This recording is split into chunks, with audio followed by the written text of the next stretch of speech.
Hello, everybody, and thank you for being here with us today to have this conversation about the UPC.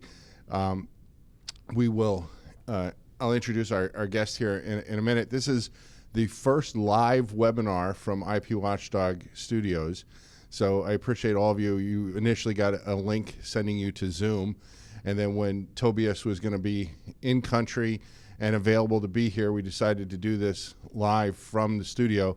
So rather than have him sit in one room in front of a computer and me in another room in front of a computer, we thought we would put to test all of our gadgetry. So thank you for sticking with us and being here today. We have a lot in store, so maybe we should just get going. Renee, would you like to introduce our distinguished guests from Germany, please? Yes, I'm happy to. It's not on. Yes, I'm happy to. Today we have Dr. Tobias Wuttke.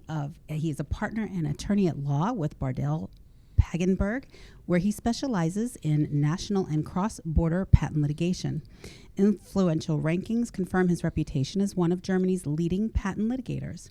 His expertise stems from hundreds of patent infringement and validity proceedings, where he advises blue-chip companies acting on a global level, innovative SMEs, and startups in the areas of telecommunications, SEPs in particular, medical technology, automotive, and life sciences. And we have Gene Quinn. He is a patent attorney and a leading commenter on patent law and innovation policy. He founded IP Watchdog in 1999 and since has twice been named one of the top 50 most influential people in IP. He is regarded as an expert on software patentability and U.S. patent procedure and has repeatedly been recognized as one of the top IP strategists in the world. So you're in great hands with these gentlemen today. Great. Thanks a lot, Renee. And thank you all for being here and spending a portion of your day with us for this conversation. What we have in store is an in-depth conversation about the UPC, and we build it as from the U.S. perspective. I'm the U.S. perspective. And the U.S. perspective right now is largely one of questions. And Tobias, from my friend from Germany, glad to have you here. And he is going to answer these questions from the U.S. perspective for the U.S. audience. We have a lot of U.S.-centric type questions about when it would be appropriate to use the UPC, who's using the UPC, what about costs, what about bonds, all that sort of thing. And he's the man with the answers. He is, as I understand it, and Tobias, correct me if I'm wrong, you and your firm have about a third of all UPC cases. You're on one side of the V, is that correct? That's correct, Gene. So we have a real expert here with us today. So we're going to get in depth. We have in the Vimeo window that you're looking at now, which we're going live, and there's a chat feature all the way over to your right, and there's a Q&A feature all the way over to the right as well. Renee or the rest of my staff will be monitoring the chat. So if you have any issues, technical issues, or that sort of thing, or you want to chat amongst yourselves, please put that into the chat. If you have a question for Tobias, please put that into the Q&A, and I'll be monitoring them as we go along here today. So Tobias, really excited to have you here. And I know there's a lot for us to talk about. Maybe we should just start with a wide open question to begin with. What do you think people in the U.S. should know about the UPC generally? Like if a U.S. client comes to you and says, hey, I've heard some good things about what might be going on, what do you tell them?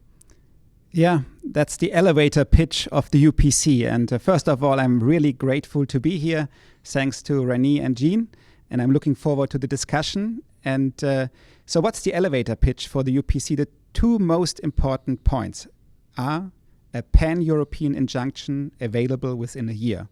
Wow, that's something to talk about. Yeah. Yeah, no, it is. So, and I think when we were talking about this moments ago before we went live, you said really the two features that make the UPC stand out are the injunction and the speed. And then that made me raise my eyebrows and say, so is the UPC a European ITC? And for those who aren't familiar with the ITC, it's in the U.S. if you're importing goods or, for example, products, you can get essentially an injunction to prohibit that. So compare and contrast that, if you will. Yeah, of course, we don't have a domestic industry requirement at the UPC, so anyone can sue at the UPC and start a legal action there. But if you compare it, I think, yes, and so far the ITC and the UPC go hand in hand. Both focus on injunctive relief, and both have a really tight time schedule. Yeah. So I have a lot of questions. I want to go down that path, but maybe we should dial it back a minute and go to some of the basics so everybody kind of understands what's going on, because we're 7 months into the UPC, right? Correct. So at this point, about how many cases have been filed and where have they been filed? Yeah, that's interesting. So we have, as of December 31st, we have 160 cases. And I think the interesting thing is not the number of cases. The interesting thing is that every week new cases are coming in. Mm-hmm. So one could say the UPC kind of has built up trust among its users. And I see the case numbers when we have the first year anniversary. My bet is we will have over 300 cases. Of course, to pour some water into that wine, the cases are counted in a special way. So, for example, we don't have a bifurcated system at the UPC, different to Germany. So if there's an infringement action and then a counterclaim for revocation is filed, the counterclaim for revocation counts as a separate case. So in so far, that kind of waters down a little bit the case numbers. But still, every week cases are coming in. And I think what's also important, the UPC users come from all over the world. We have Japanese plaintiffs, Chinese plaintiffs, US plaintiffs, European domiciled plaintiffs, but also defendants. So it's a truly global venue accepted by the global patent community. I think that says something about the UPC. Yeah, no, I think a lot of people are excited about it. We'll come back to that here in a minute, but let me just ask, where are they being filed? What are the specific courts and where are those located? You could say, and that's clear now from the first cases, the UPC decided forum shopping is freely available. So we don't have any TC Heartland decision. And it means, in the end, the plaintiff is in control to which local division of the UPC. The UPC is one court, but having many local divisions and also regional divisions. But these are only divisions of the same court. And so I'm from Germany, so it's not German marketing, but you could say 60 to 70% are filed in the German local divisions. And here in particular, Munich is the front runner. Yeah. So I'm really excited about this because, you say no TC Heartland and you say no domestic industry. It sounds like what's been set up is something that quite accurately is characterized as more patent owner friendly than what we have going on here in the U.S. I would say, like you say, like it is set up with the rules of procedure providing for such a tight time schedule. That's certainly an advantage for the patentee who has well prepared his case or his cases. You can bring multiple patents in one court action or in several separated court actions. And in so far, the defendant is on the back foot because in 3 months he has to present his arguments both for non-infringement and invalidity. And if multiple patents are brought against you, that's a super tough tie line. Yeah. Yeah, it is. And that's another thing that's sort of like the ITC is the timeline really is compressed and gives the well-prepared patent owner an advantage.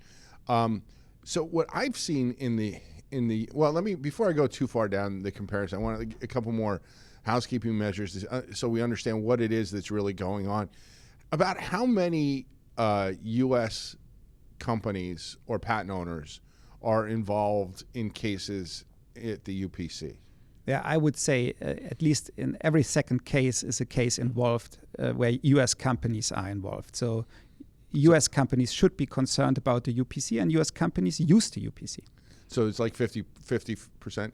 So with respect to those that are defendants, how do you, if you want to sue a U.S. company in the UPC, what's the procedure for just making service even? Yeah, it's the Hague Convention, and that means you cannot serve typically via email, so you need to use the Hague route, but then you have the U.S. service providers helping out here.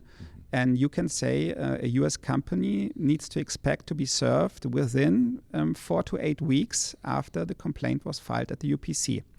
I think it's important also to understand the case is only visible in the case management system to third parties once it was officially served. So you cannot see that something is flying over the pond. So that's below the radar screen.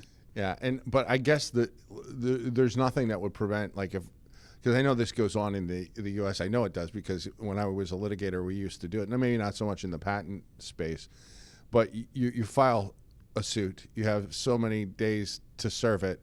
You let the party you're suing know that you filed it, and that maybe sometimes is an accelerant to getting more serious talks, because if you can't settle it now in the final hours, then it will be served, and now you're involved in a case. Is that going on? Do you know, or do you think that that's going on, or is that not the European tradition?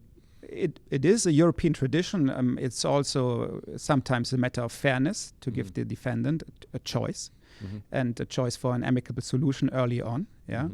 And but what will not work out is to play hide and seek, because if the first attempt of service failed, for example, then there are means in the rules of procedure that there can be kind of a public service, and you will see the German local divisions will use that. Okay, so let me go back to this whole idea of the UPC and maybe compare and contrast it with the ITC.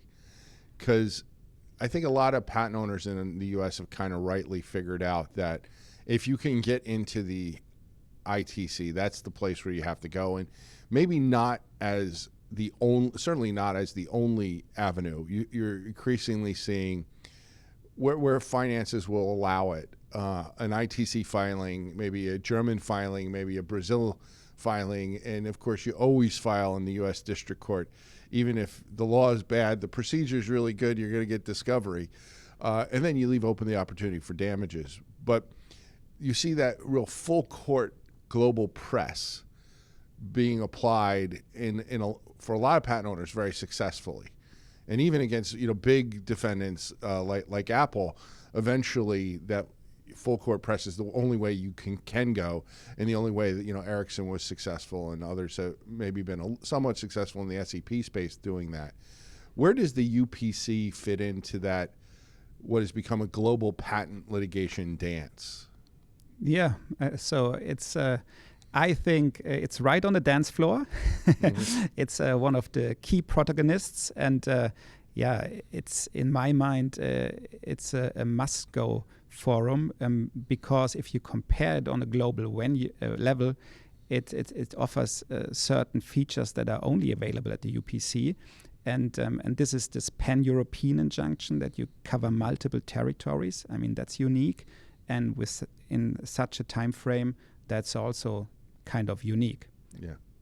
So I know that there hasn't been any final decisions, or I think I know that there's no final decisions yet, but where do we stand on, if we're keeping score with preliminary injunctions? Have the court been receptive to them, not receptive, somewhere in between?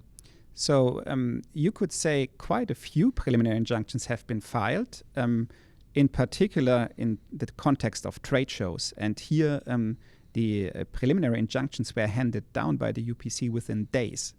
So that's a super fast time frame. And but also where no trade show was given, a PI was handed down by the local division of the UPC in Munich. And here the timeline was 3 months from the date of filing until the preliminary injunction was handed down. So that's also a fast timeline. It's interesting, the preliminary injunction proceedings, 3 months and a trial of 1.5 days, so a real mini trial. And so these are kind of very in-depth proceedings. And for US companies, it's important to know that the standard for obtaining interim relief is really favorable, because it's just a preponderance of evidence for infringement and validity, and then it's a balancing of interests, and where urgency also plays a role. But compared to national European litigation systems, it's really favorable. Mm-hmm. So we have a question from Alexander, and he is asking about whether, specifically with respect to injunctions, it's based on the German court practice, where he characterizes it as more easily granted preliminary injunctions.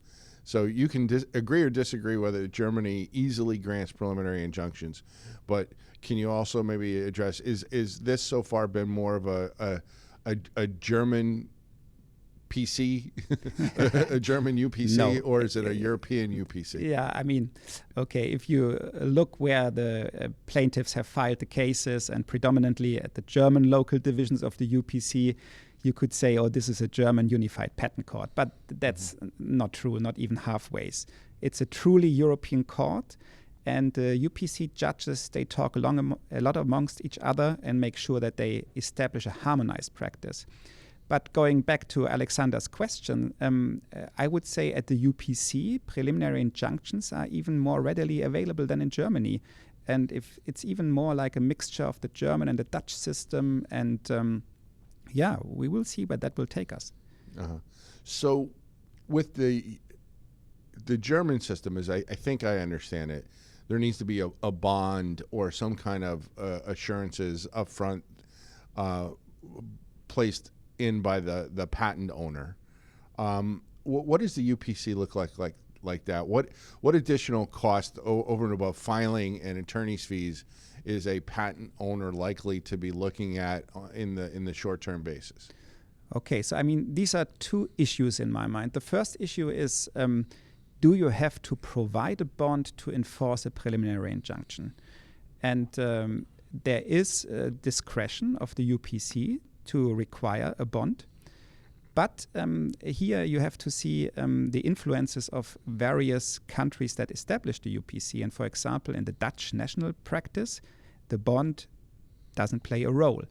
And so also the UK was one of the founding fathers where we have the test, are you good for the money? And it appears that the UPC likes that test. And so it's a test with two steps. First of all, are you good for the money?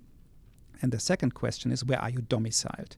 If you are domiciled in a territory where I can never ever recover any lost profits or attorney fees that you need to reimburse because a loser pay system, then that you are good for the money will not be sufficient. But if you are good for the money and if you are domiciled and the US is considered such a country where you can really get a court decision and recover your lost profits, then you don't have to provide a security. And that means in the moment the PI is handed down and loaded up in the case management system, it's binding. And that's, of course, a real leverage. Yeah. And the second point you were addressing is when you kick off proceedings, there in the rules of procedure, there's a provision saying any party can request the other party to provide a security for costs, independent of the nationality. That's different to national German litigation. And here the question is, should you ask for that early on? Yes or no? That's a strategic question. But so that means you as plaintiffs have to be prepared that they need to impose such a security if they fail that test that I just sketched out, which is kind of, are you good for the money and where are you domiciled? Mm-hmm. And do we know anything about the where are you domiciled question yet? We just have one decision from the local division in Munich that said if you are based in the US, that means you are in a country where we consider you can recover lost profits. Okay, so this is probably going to be a country-by-country type situation? Maybe, yeah. It's still open. It's a developing system, yeah. And of course we don't have so many definite answers yet, but we see the first trends, and so far it makes a lot of sense that we have that discussion. Yeah, no, it does. And there's so many more things I want to ask. I'm trying to look at my list here quick and see what I want to ask next. This may be a good opportunity to ask about the difference, and I guess I didn't really appreciate it as much as I probably should have, because in the U.S. there's judges and judges, and in the UPC they're different judges. Can you tell us a little bit about the different judges and their role? Yeah, absolutely. So first of all, we really have a new animal in the zoo, and that's the technically qualified judge. and you have to compare the technically qualified judge to the legally qualified judge. And now that comes to the composition of panels. And if we look at the local divisions where the infringement actions are dealt with, we have 3 legally qualified judges, and up on the request of a party or by the court itself, a technically qualified judge can be assigned. And there is a pool of technically qualified judges, and that's interesting. Where are they coming from? They are coming from private practice. They are coming from the German Federal Patent Court, from the European Patent Office, or the German Patent Office, and they are only part-time judges. And so they are technically qualified in that field, which is the field of the patent. And that means basically they add experience and they add factual knowledge to the panel. And so they ensure that the legally qualified judges don't issue decisions based on a misapprehension of the facts. And that's the important thing. They ensure the quality, actually, of the UPC. With respect to the technically qualified judges, are they also lawyers themselves? The technically qualified judges, there are 2 kind of categories, as I mentioned. Some come from the patent offices or from the invalidity courts, and others from private practice, and so they are then also attorneys sometimes. Yeah, but not always. Not always. Okay. And so, all right, and I may be cascading here, and forgive me if I am, because when we were talking about appeals, you had mentioned that the makeup of the appeals is going to be 3 legally qualified judges and 2 technically qualified judges. That right? depends on the case, but that could be a composition of the appeal court panel, yeah. So is there any distinction between what the technically qualified judge can do versus the legally qualified judge, or do they get like an equal vote? That's an important question, an equal vote. At the appeal court level, that doesn't play a role because you have a panel of 5, so they can't be kind of a split decision. But in the first instance, where you have 3 legally qualified judges and 1 technically qualified judges, it could be a split, 2-2. And then the vote of the presiding judge counts. So in the end, the legally qualified judges call the shots. Yeah, okay. So it's sort of like being married. You don't have equal votes. You each get a vote, but somebody else's vote counts more than yours. That applies to my home, at least. So Renee is sitting next to me, and she's not laughing. So I'm gonna move on. But all right. So in the trial court, it's 3-1, but the technically qualified judge is not always involved in the case, right? That's if requested. Yes, here just an anecdote. The Munich local division, when they designed the courtroom, they had only 3 seats for the bench. And then the judges came in and had a look at the courtroom and said, oh, 1 seat is missing. What's with the technically qualified judge? And then they had to kind of renovate the courtroom for the UPC local division in Munich. And you can expect that he will be present in every case. And it's not only that the defendant like to have him. I think also the plaintiffs like to have him. It's just avoid any misunderstanding of the facts by the legally qualified judges. That's a very important task. Yeah.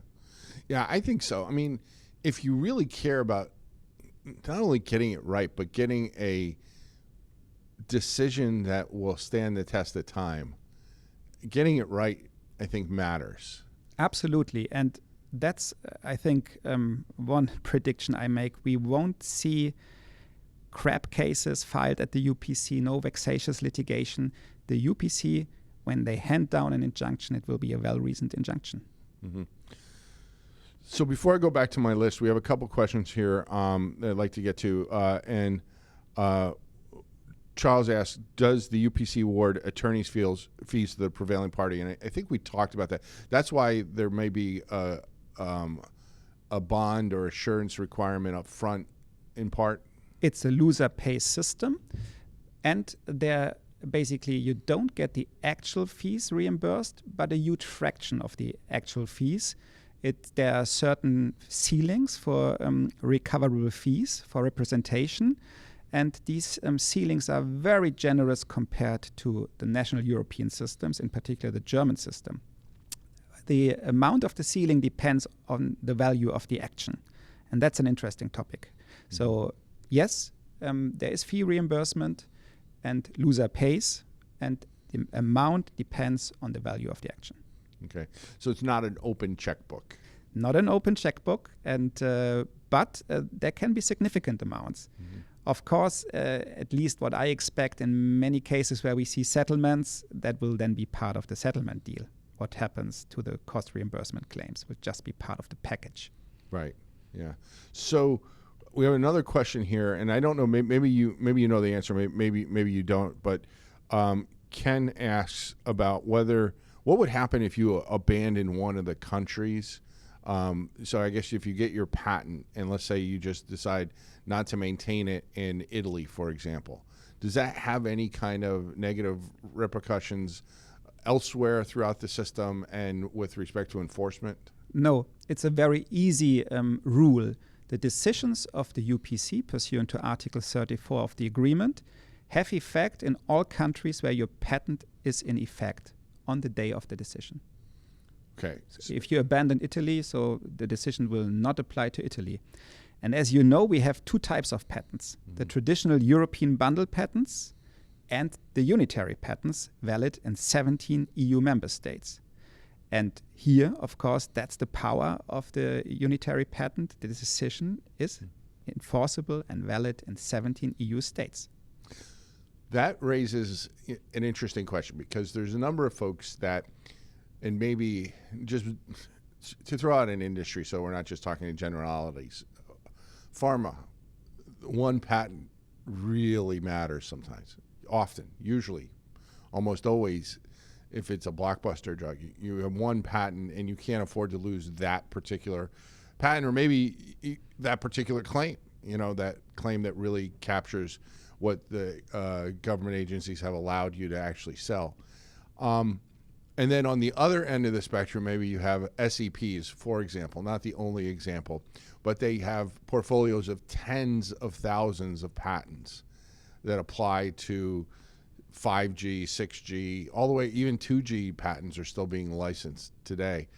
Do you see a difference between the uptake between those two types of industries with respect to the UPC? Because one of the things I've heard is if we have the one patent matters industry and we go UPC, then we're putting all of our chips in the basket. We'd rather force the defendants to challenge in all 17 countries.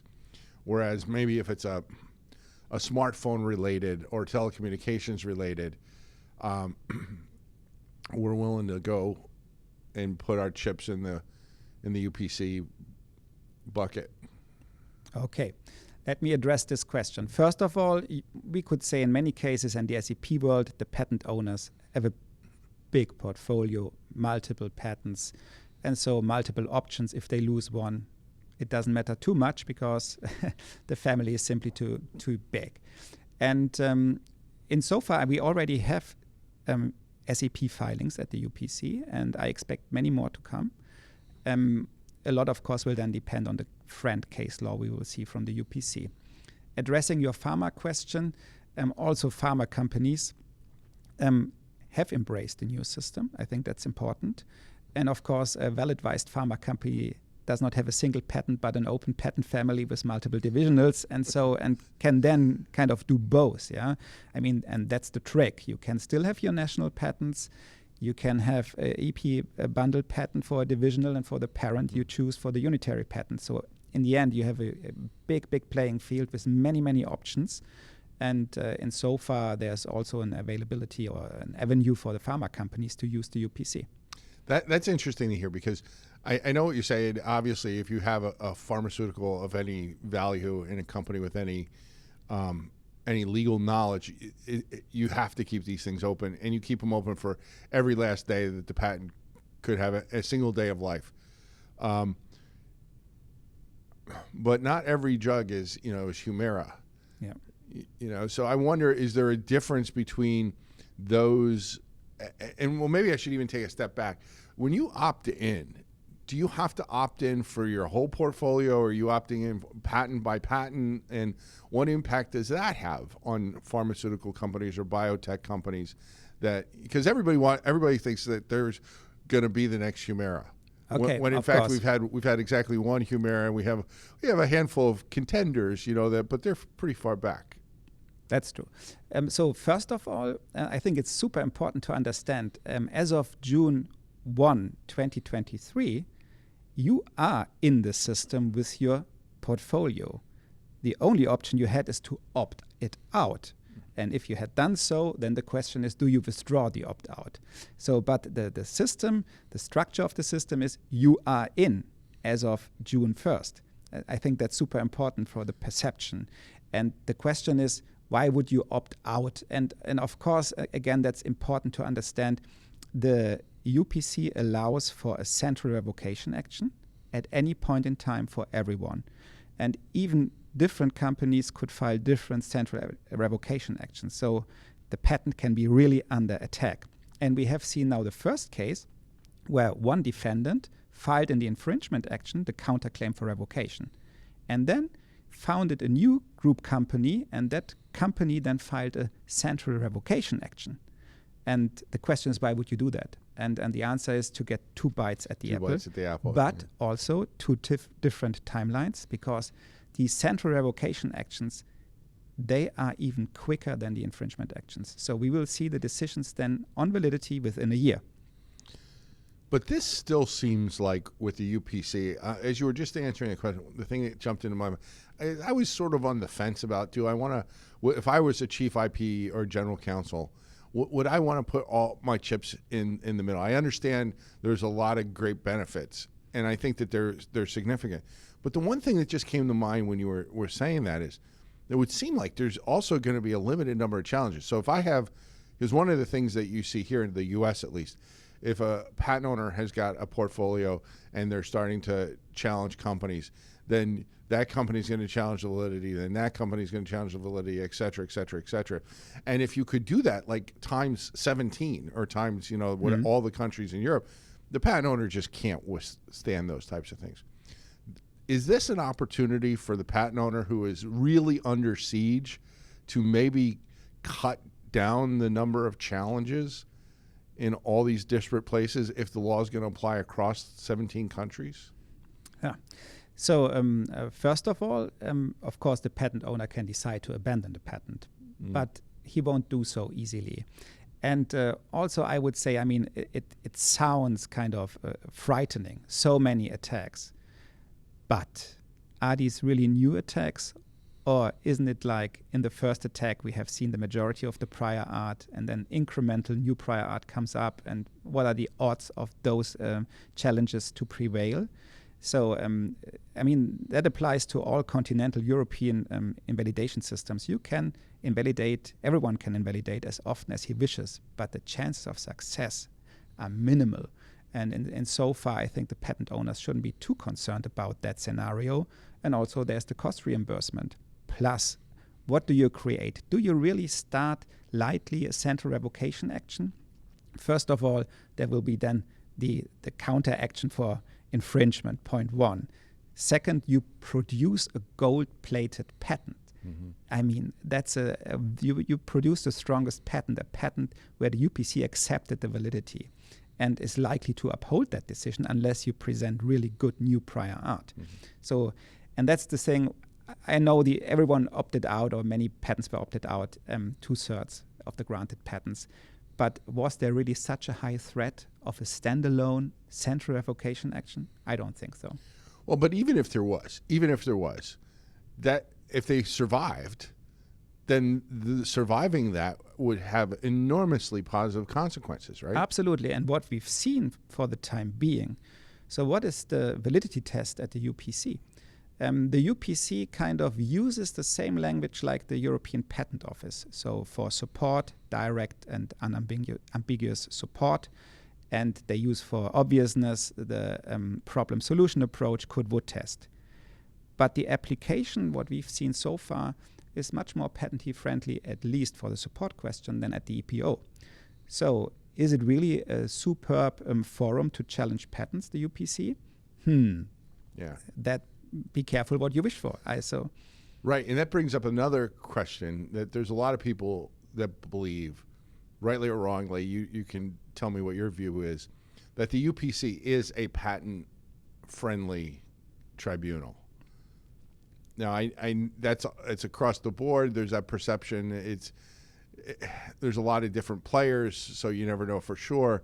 But do you agree with that perception that it is a patent owner-friendly tribunal? As I said, how it is set up, that's patent owner friendly, but only for well-prepared patent owners. If you start a case, notice pleading, then it backfires on you, because then the next deadline for you is 2 months only to amend your patent and present the evidence that was missing in the complaint. So, and even then you face late filing issues. So only the well-prepared patent owner has a certain privilege. And but will the UPC kind of be a patent graveyard? For example, the central division with the central revocation actions, because you could say that's their task. I don't see that, but I think that the UPC will really take a very close look at both infringement and validity and make sure to sort out really real weak patents from the solid ones. That's what I expect. Yeah. If it winds up being a patent graveyard, like some people might call our PTAB, I think our PTAB's gotten better, but it's still not what you would call patent friendly. But if it does become a graveyard, then patent owners aren't going to use it and it's going to die, right? Yeah. And I think the mentality of the judges is simply not to build up a patent graveyard. In my experience, these are trial court judges. So their profession is really to hand down injunctions. That's where they are coming from. And they are dominating the system. Yeah. So as I said, the legally qualified judges kind of outweigh the technically qualified judges. And so insofar, it's also in their own best interest to have a running system because it's a self-financed system.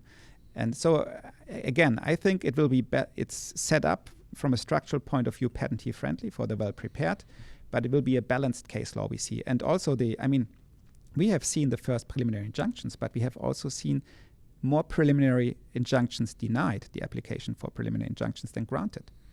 And is there a commonality in those cases that have been denied, or is there just too few of them?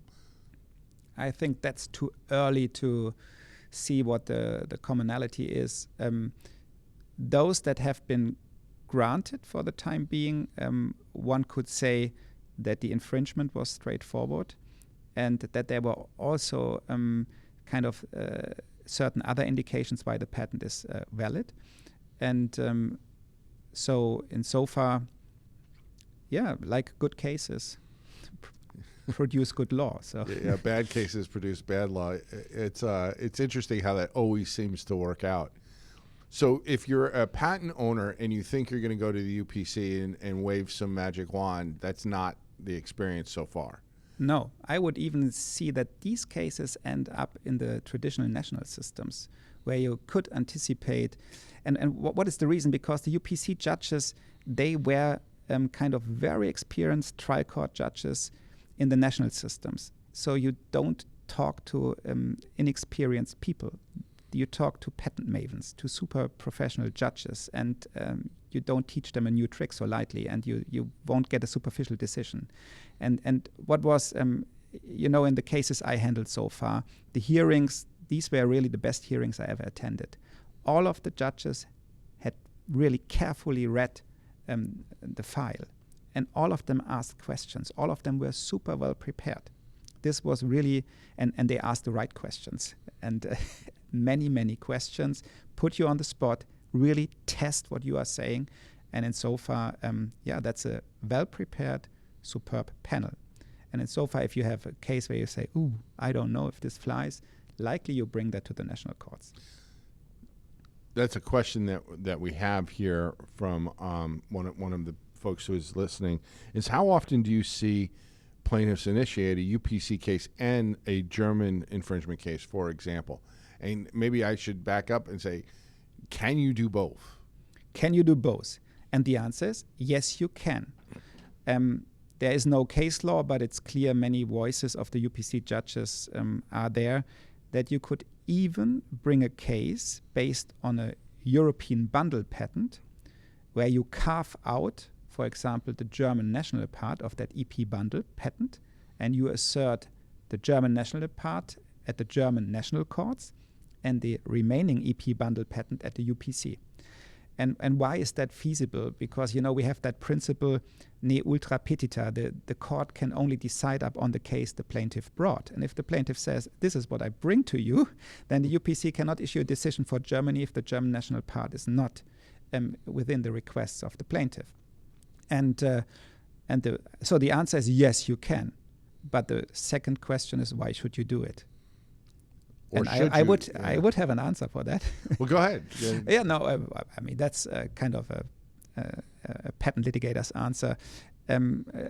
You should do it if you have a solid reason for doing so. Mm-hmm. And you have to understand the grounds for revocation are, generally speaking, all the same at the EPO, at the German Federal Patent Court, and at the UPC. But neither the German courts nor the UPC are bound by EPO case law. They can create their own case law, and we have that in Germany. We have a different standard for added subject matter. We have a different standard for the so-called inescapable trap. And so dependent on, and we have a different standard for sufficiency of disclosure, so indefiniteness. And that means it just depends on your case whether that makes sense. Generally speaking, the more chances you have as a patentee, and if you say one bullet kills, then it would suffice that you prevail in one forum, and it would make a lot of sense to do that. Yeah. So going back to the questions that we have coming in, we have one question about whether or not you can file an amicus brief in the UPC. And is there any provision that would allow somebody to intervene as an amicus? It's a good question. I'm not aware of anything in the rules of procedure. And apart from that, I only have a practical answer. A third party has no chance to bring in a submission of the pending proceedings. At the third party, the case management system is closed for you. You can file a request that you get access to the file, but you cannot lodge a document in the proceedings.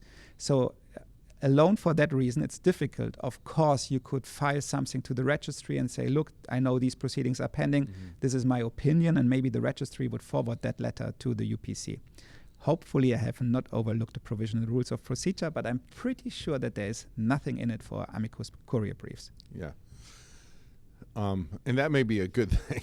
I mean, the way that we see it practicing, unfolding here in the U.S. lately is bizarre, to say the least. Okay. It's, you see courts relying on, appellate court's supposed to decide the case that is on the record.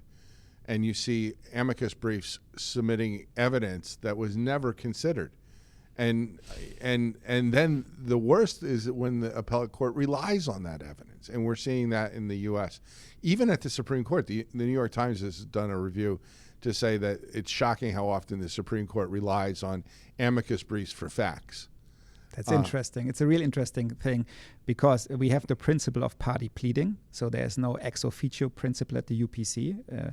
That's important also for the revocation actions. That's different to the national system. And so there are no ex officio principles. That means if you don't bring a piece of prior art or make an argument, the UPC will not develop this argument on its own. Yeah. So that means you better plead carefully as a plaintiff for revocation actions. And also the problem I see, however, is if you file such a brief through whatever means and a judge looks at it and reads it, he cannot delete that information from his brain. It's impossible. Right. That's simply impossible. It's very difficult to say, I'm not allowed to consider it, but I read it. Yeah. So we are all human beings that may well change the decision. Who knows? Yeah. When I was I'll tell this quick story. When I was, I've told it to some people, no. But when I was in my second year of law school, I was a law clerk, and we were at trial.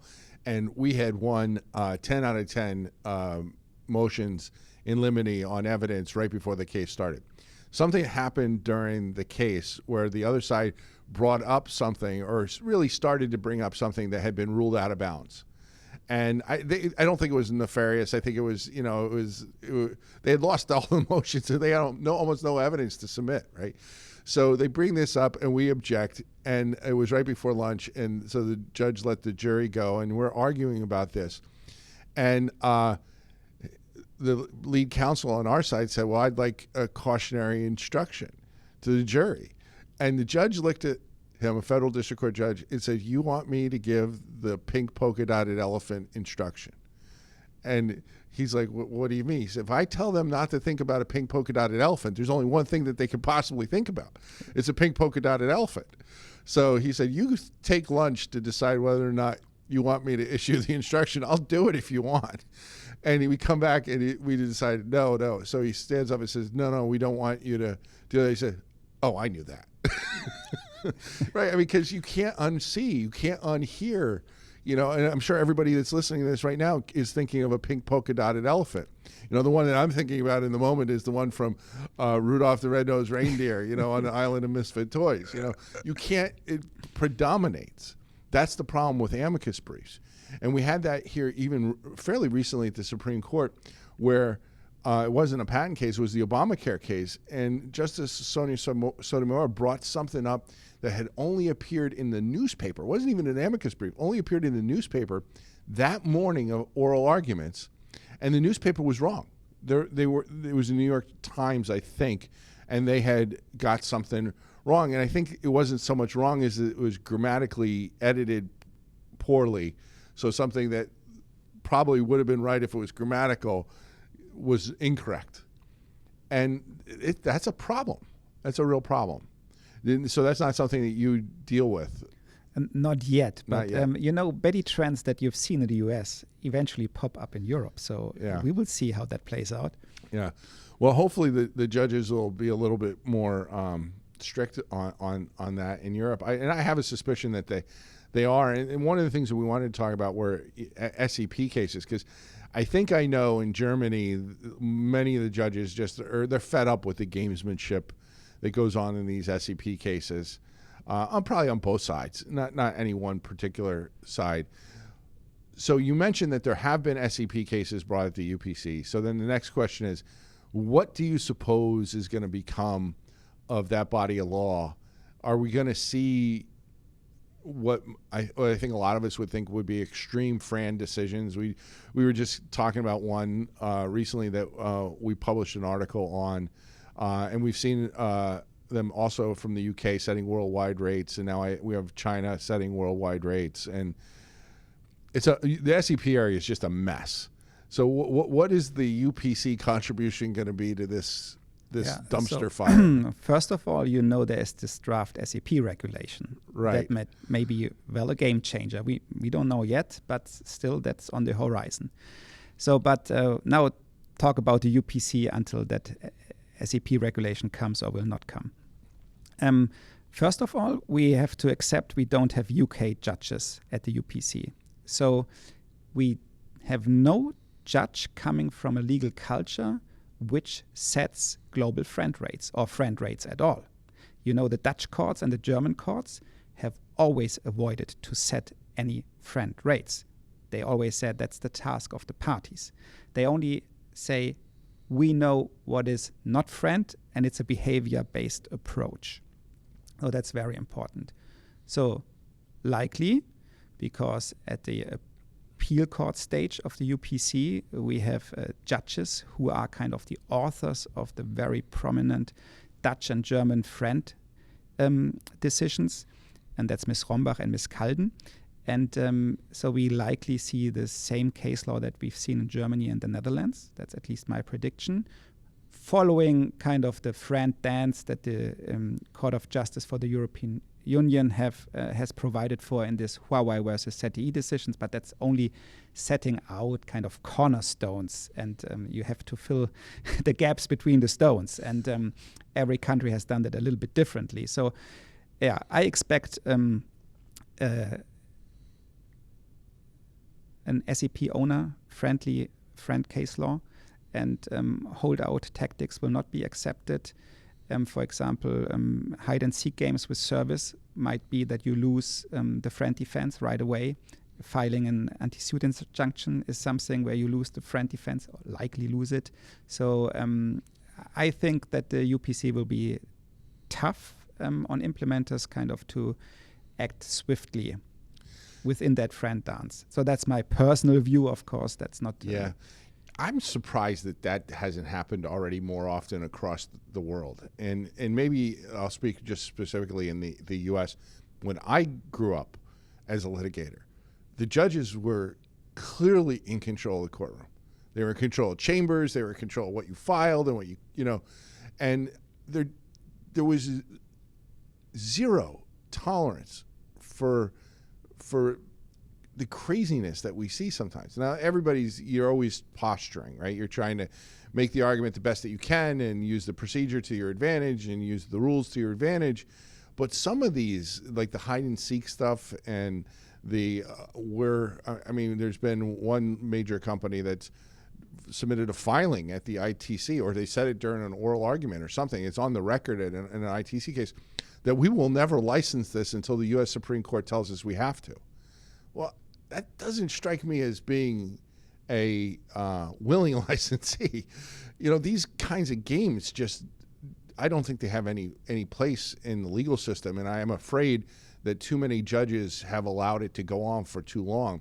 So in my mind, it's refreshing to see the way that things are treated in Europe. It's almost like looking in a mirror. It's still open, as you know, so we haven't seen any case law. It's just my prediction based on who are decisive players and what kind of case law did they issue in the national system. So I think we will see similar case law. That's my personal prediction. So let me ask you about that with respect to the judges. Now, the judges that are the legally qualified judges in the UPC, I think you said many of them were patent judges in their own countries. Did they have to step down from those positions, or do they maintain those positions? And are they still UPC judges, or what's the state of play? We only have less than 10 we have 105 or a little bit over 105 UPC judges, and we only have less than 10 full-time assignments to the UPC. So most of them are still part-time judges. And the legally qualified judges still wear two hats. And I think there needs to be a quick decision to give them full-time assignments. That's the most critical factor in my mind for the future success of the UPC, to make them full-time UPC judges. And I expect that decision every other week to come. Yeah, because right now it almost seems like they're bootstrapping. Like many of us would start a business. I'm going to work 40 hours a week over here, so I have health insurance, and I have a paycheck, and then I'm going to work 40 hours over here while I start this business. It kind of feels a little bit like that. Yeah, but you also have to see, being a UPC judge, you have the rules of procedure. Mm-hmm. There's a very little wiggle room for term extensions. And to be crystal clear, Thanksgiving is not a reason for a term extension. You are laughing. And Christmas is not a reason for a term extension. And why is that? The UPC judges take the view that these bank holidays are already factored in the deadlines. So they can't be a reason for an extension of these deadlines. But that also means if you are a UPC judge, you have also to read the submissions. You have to make sure that you are prepared to schedule an oral hearing 12 months after the case was filed. And that means I think that judges, they also have a really difficult job wearing two hats, and the UPC administrative committee kind of needs now to make them give to fully 100% UPC judges. Yeah. That's interesting. I am laughing about, Thanksgiving and Christmas and those types of things because, there are a lot of judges that they will give allowances for that. A lot of judges won't, specifically to ratchet up the pressure to try and get to a settlement. But maybe you don't know this yet, but like if there's a death or a severe illness or things like that, and the American tradition is to be very, very lenient. As long as this isn't the 6th or 7th time that your paternal grandfather died, So you can't lie about it. I can tell you one UPC judge mentioned in a public seminar that you get a term extension if your lead counsel is run over by a train, but not if he's run over by a car. I was like, okay, so it's well, that's interesting. No, yeah, and out of a personal case where I'm a co-representative, we were scheduling trial dates, and then the judge rapporteur said, okay, this is our preferred date, and then the lead counsel said, I'm not available, and then he said, yeah, but you can be substituted. And so it's a very tough approach. Well, that's interesting because the PTAB here in the U.S. is very much like that. You have lead counsel and you have backup counsel, and your backup counsel has to be there all the time because they're essentially co-lead counsel. It's almost like it's a Broadway play. You know, we're going to have the play tonight, regardless of whether the big name actor is got the flu or not. And if they have the flu, somebody's just going to stand it because the show must go on. Yeah. A very Hollywood mentality. I think it's very nice how you put that the show must go on. I think that's really one takeaway point. Think UPC is another takeaway point. So it's a really new system. We have to wake up to the fact that's a reality, as I mentioned, involving both U.S. companies at plaintiff side, defendant side. So, and it's developing at speed of light. Yeah, I'm a big fan. I think it's gonna be potentially a game changer. I think it has the potential to shift the balance of power, which has historically been in the U.S. for resolving patent litigation disputes and enforcement proceedings, to shift it to Europe. But yeah, I wouldn't say it shifts it to Europe because, as you mentioned at the beginning, discovery and damages. These are two very good reasons to come to the U.S. Right. You still have the ITC. So I did see a question about damages here. So damages are still, it's the European model of damages. It's not... What is the European model? So we have Article 68 of the agreement of the Unified Patent Court. Basically, it's a recipe to cook something, and it means you can factor in everything. But what's the result out of that weighing of factors? I don't know yet. And we still haven't seen the first decision.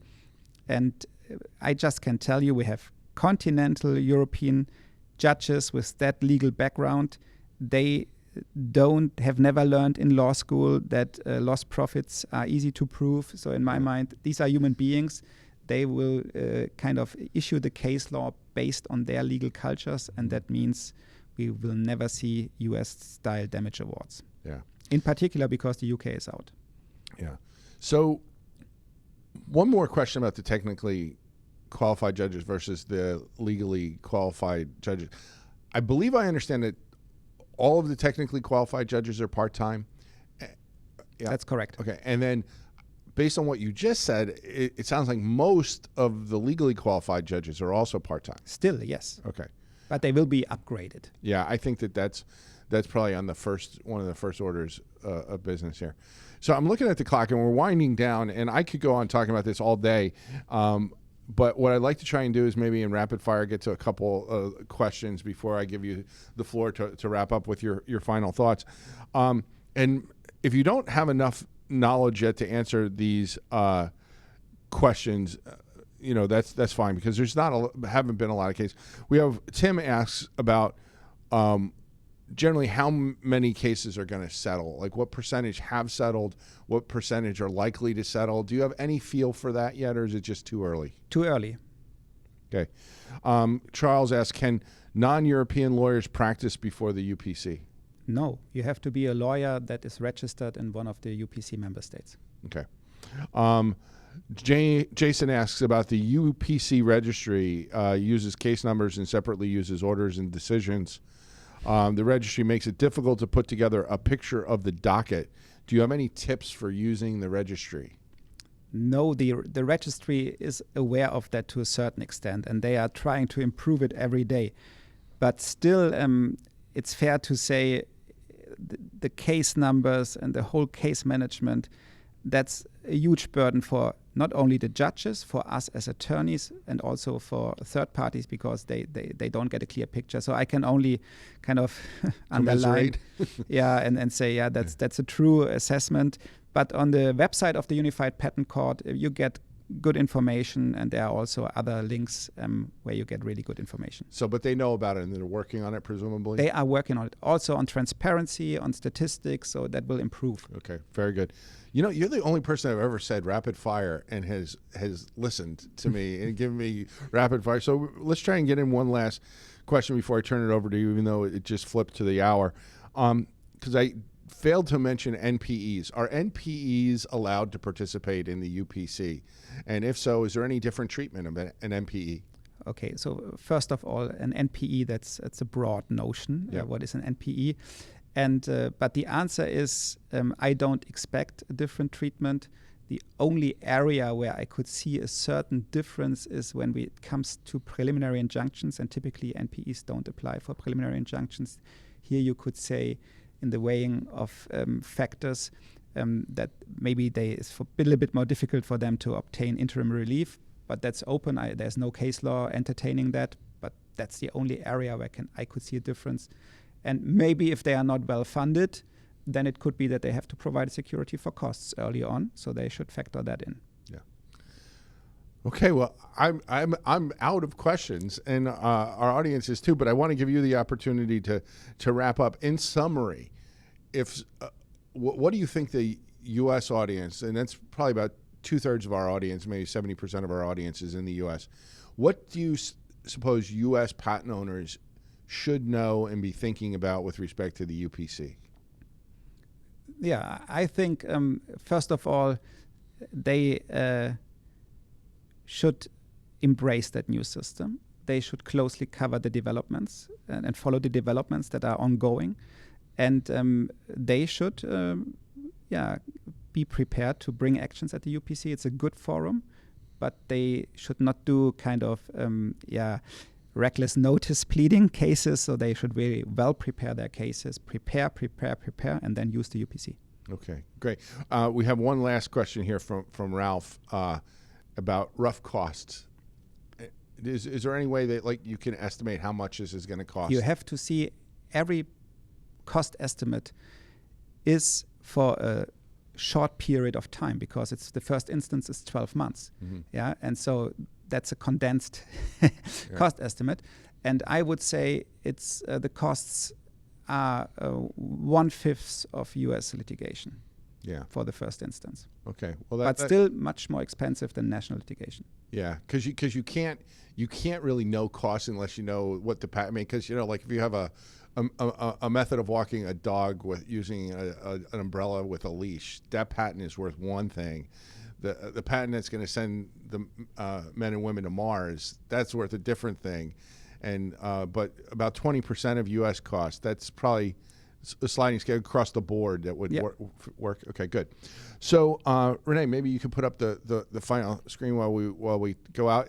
If you have any questions for Tobias, or you'd like to get in touch with him, we're showing you his email address right now. We will also follow up to everybody who registered with an email that will give you his information and some additional information that he's put together on the UPC. So if you have questions, this is the man to ask. He's involved in 20 cases, and his firm has about 1/3 of all cases. They're involved in one side of the V.